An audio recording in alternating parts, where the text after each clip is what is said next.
नमस्कार दोस्तों, मेरा नाम है अतुल श्रीवास्तव और स्वागत है आपका नेक्सस जीएस में। आज का जो हमारा टॉपिक है वो आपका वैदिक काल है और वैदिक काल से संबंधित जितने भी महत्वपूर्ण प्रश्न बन सकते हैं आपकी परीक्षा में, कोई भी परीक्षा हो आपका, किसी भी परीक्षा में कोई भी आपका जो महत्वपूर्ण प्रश्न बन सकते हो वो इसी वीडियो में कवर अप करा दिए जाएंगे। अगर आपको हमारा टेलीग्राम चैनल ज्वाइन करना है तो हमारा टेलीग्राम चैनल ज्वाइन कर सकते हैं। Nexus GS bye Atul sir, ये टेलीग्राम चैनल है। और बाकी इस वीडियो के डिस्क्रिप्शन बॉक्स में आपको हमारा जो टेलीग्राम का लिंक है वो मिल जाएगा। और वर्तमान में कौन कौन से बैच नेक्सस जीएस की तरफ से चल रहे हैं वो आपको प्रोवाइड हो जाएंगे।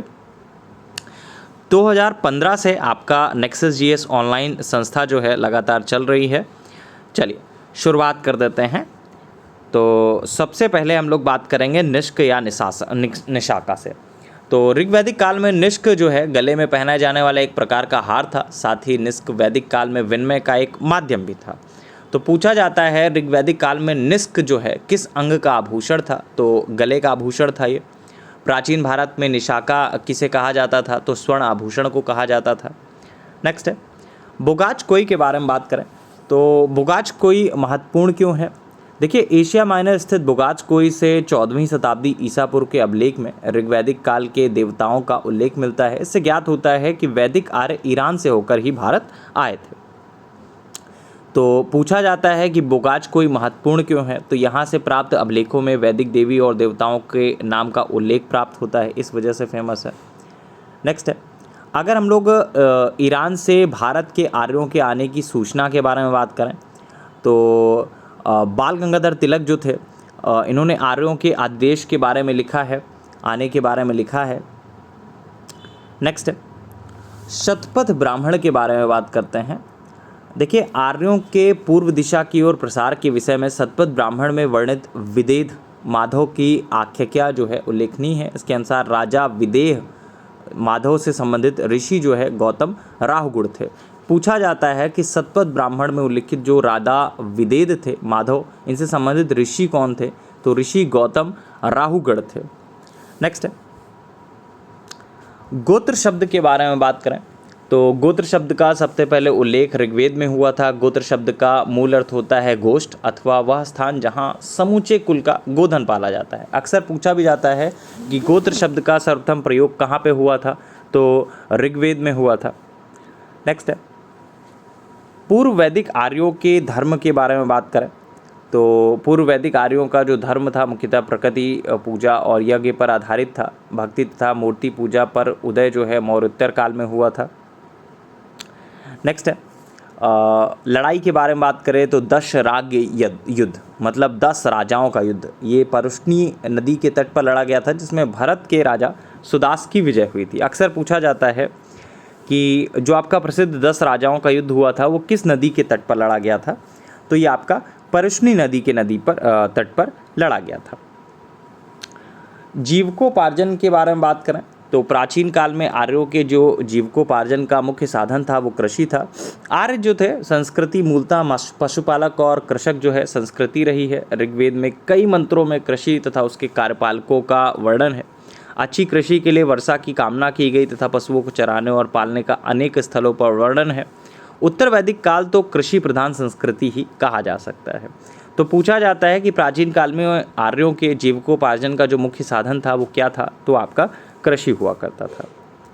नेक्स्ट है अथर्ववेद में सभा और समिति के बारे में बात करें तो अथर्ववेद में सभा और समिति को प्रजापति की 2 पुत्रियां कहा गया है। नेक्स्ट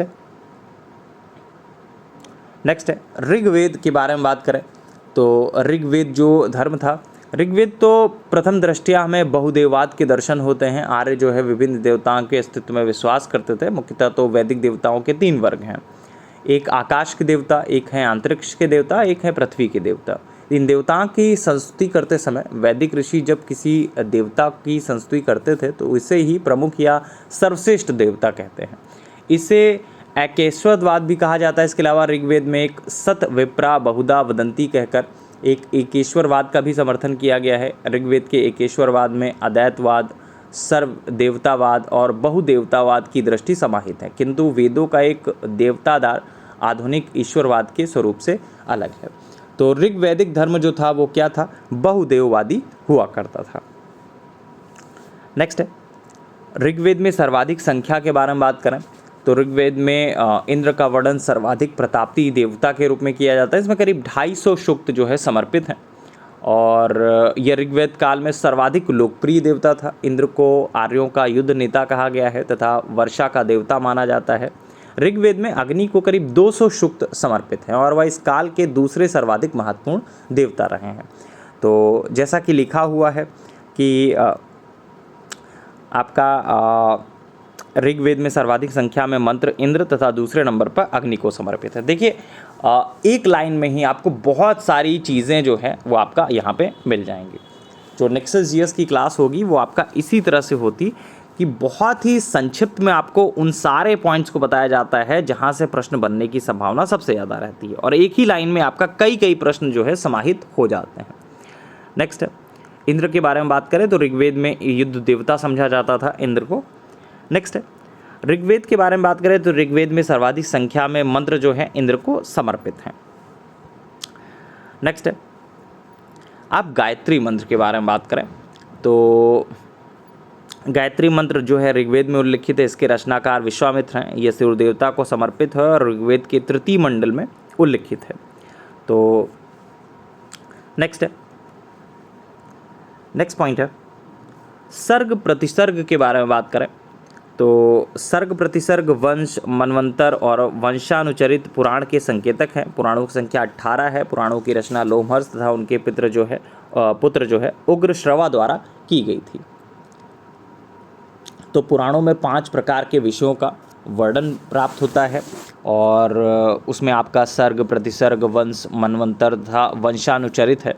सर्ग बीज या आदि सृष्टि का पुराण है। प्रतिसर्ग जो है वो प्रलय के बाद की पुनर्सृष्टि को कहते हैं। वंश में देवताओं या ऋषियों के वंश वृक्षों का वर्णन है।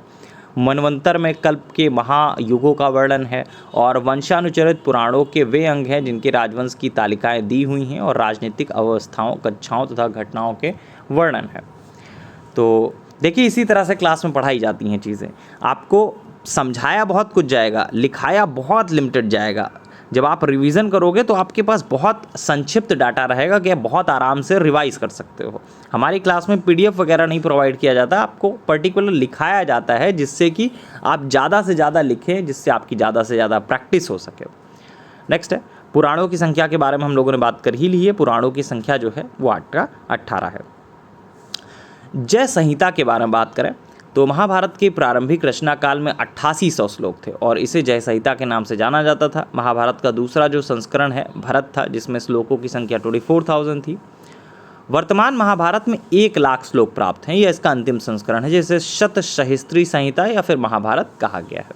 पूछा जाता है कि महाभारत मूलतः किस रूप से जानी जाती थी, तो जय संहिता के रूप में जानी जाती थी।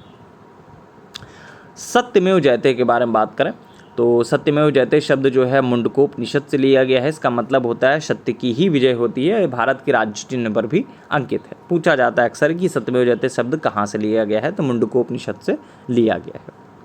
नेक्स्ट है, ऋग्वेद के पुरोहित के बारे में बात करें तो ऋग्वेद के पुरोहित को होता कहा जाता था। यहाँ पे गलत लिखा हुआ है, होत्रा लिखा हुआ है, होता कहा जाता था। नीचे जो रा की मात्रा है वो हटाना है आपको, तो होता कहा जाता था।